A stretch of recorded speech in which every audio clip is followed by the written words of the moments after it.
So Petey and I are off on another adventure, and we're just passing through this town called Angel's Camp, and it's all about frogs. It's actually a really beautiful old-style western town, and this is where Samuel Clemens, aka Mark Twain, first heard a story of a jumping frog and wrote The Jumping Frog of Calaveras.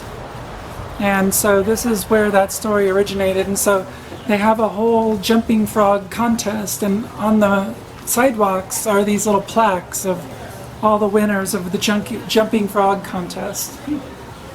It's pretty awesome.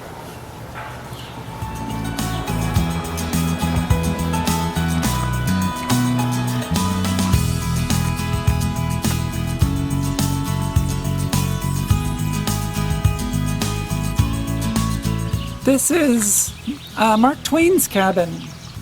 Actually, it didn't belong to Mark Twain.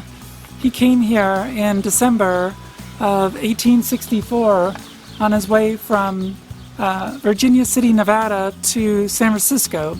And he stopped over here. It belonged to the Gillis brothers and a man named Dick Stoker. And Mark Twain stopped here for over 2 months and left in February 25th of 1865.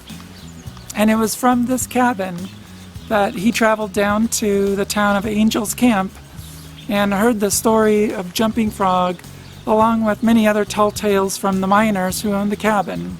This cabin left its mark on American literature. It's pretty amazing.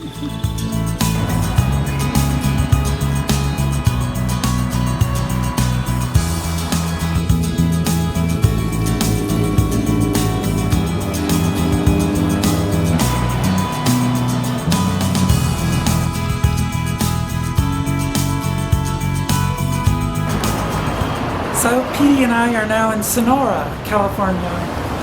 It looks pretty much just like Angel's Camp, except much bigger. So it's kind of a cute little town. We're gonna hang out overnight and then head out tomorrow.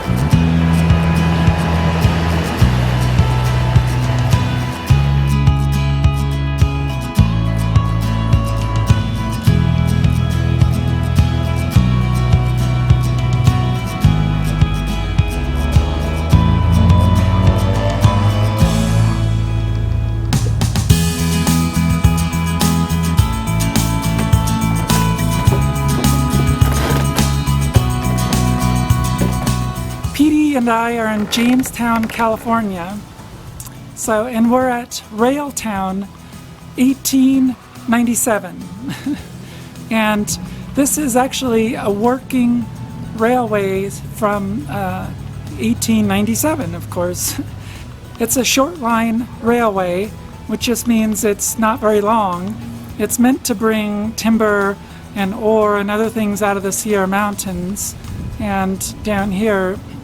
And it's really cool, and so we're going to go check everything out. Yes.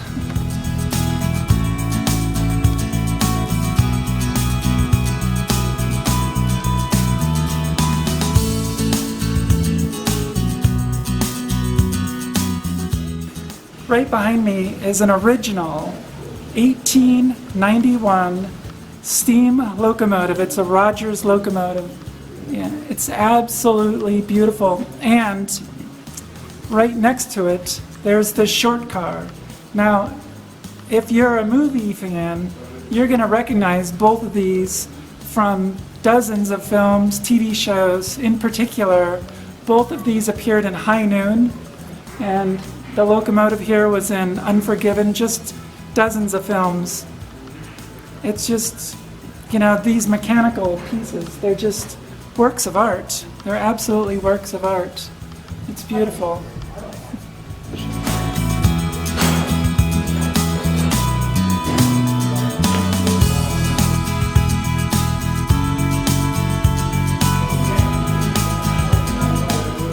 Here we are inside of an actual steam locomotive.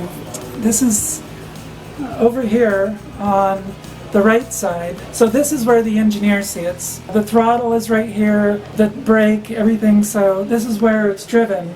And on the other side over here, this is what's the fireman. And the firemen make sure that everything mechanical with the fire and the steam, everything is up to par. So basically, you know, if your water level gets too low or you don't have enough fuel, you know, you could have a catastrophic explosion, or the thing could just shut off for like hours at a time. So both jobs are very critical. Of course, back here is where the fuel. One thing I just learned, it's really interesting, so a lot of steam engines out east run off of coal. But here on the west, because we have lots of oil, our steam engines routinely ran off of oil. So that's kind of cool. And the oil would have been sprayed or atomized right down here into the firebox. So I don't know if you can see that, but yeah, I'm in a train, like 100-year-old train.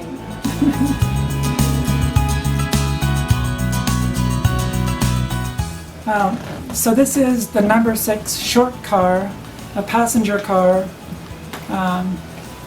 It's really beautiful. It's just absolutely wonderful woodwork on the side. 1902. Yeah. So this was made in 1902 in San Francisco. It was made by the same company that made the cable cars at the time. Now this is a short car, and it was done for practical reasons. So they made these cars shorter to negotiate the switchbacks, the sharp turns that the train would have to make going up the mountains here in the Sierras. So the short cars just made it much easier. And wow, it's so cool. And here is something you're probably not going to see anywhere else. This is a staff car for the Hetchy dam system. So if you know the San Francisco area, you know, up in Yosemite there's Hetchy Reservoir and the Hetchy Dam. And so this was the Hetchy staff car that would take staff up and down.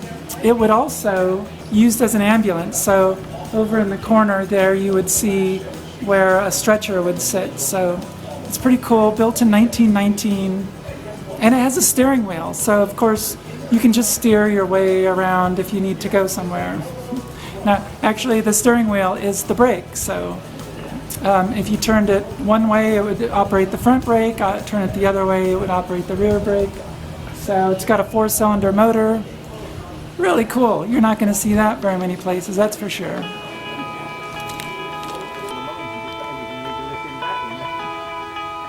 Behind me is the roundhouse. This is the only complete roundhouse in America still operating, fully operational. And it's just amazing. And obviously it's called a roundhouse because it's actually round. And the purpose of it being round is this right here, the turntable. And this turntable, so the locomotives would come on it and then be directed into the proper building for repair or whatever. And originally, when this turntable was built, it was manually operated, so every time a locomotive pulled onto it, a whole bunch of men would come up and grab something and just give it a shove and push it around. I'm sure those locomotives are just tons and tons, so that had to be a pretty impressive feat right there. It is now operated by compressed air, so up above you'll see some poles and wires. This is kind of amazing. Right here between these buildings is a locomotive supermarket. Basically every piece of like style, you know, every steel, iron piece of something or another you might need. You could just come here if you need something and just start going through it. This here is the original blacksmith shop. And back then, like all the tools and lots of the parts, they would have had to have made themselves.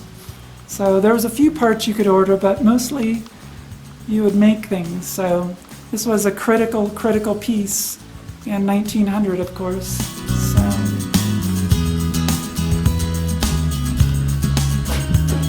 This is where Michael J. Fox jumped onto his hoverboard.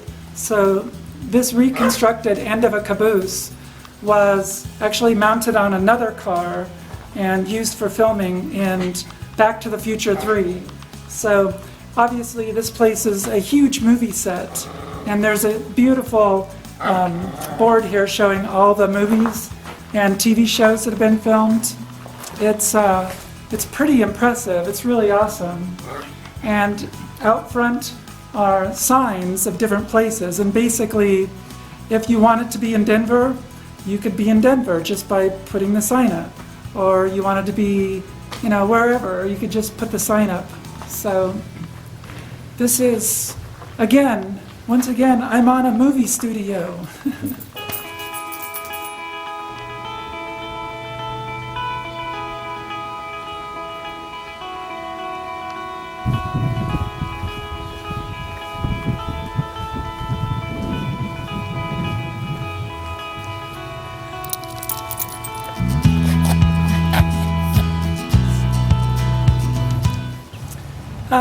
So Petey and I, we did the whole tour.